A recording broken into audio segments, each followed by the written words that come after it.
Hi guys, we're going to make mixed berry coffee cake. So in a bowl I'm adding 2 cups of all-purpose flour, 1 tablespoon of baking powder, and a half a teaspoon of salt. I'm going to whisk this together and I'm going to put it over to the side. 1/4 cup of unsalted butter softened to room temperature, half a cup of granulated sugar, and half a cup of light brown sugar that's packed. I'm going to cream this together on medium speed. I'm going to add 2 large eggs in one at a time and beating well after each egg. This is 1 teaspoon of vanilla extract that I'm going to stir in. I have a cup of buttermilk and I dissolved in it 3/4 teaspoon of baking soda. I'm going to add this alternately with the flour mixture. This is 1 cup of frozen blackberries and 1 cup of frozen raspberries, and I didn't defrost them.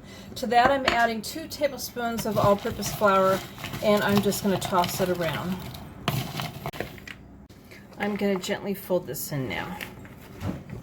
I sprayed a 9 by 13 inch baking dish with nonstick cooking spray on the bottom and the sides, and I went ahead and I spread my batter out evenly in the pan.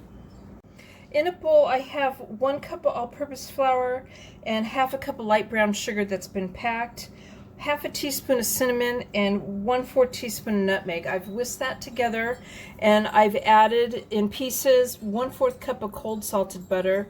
I'm going to mix this in with a fork or my hands or a pastry blender until I have kind of a coarse crumb texture.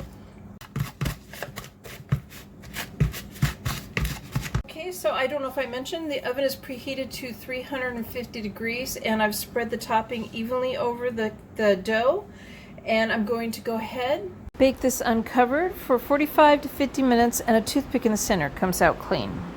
Okay, it's all done. I'm going to let it cool in the pan on a wire rack for at least 20 minutes before serving. So there's my mixed berry coffee cake. I hope you guys like this video. Please give it a thumbs up and subscribe to my channel, and thank you guys for watching.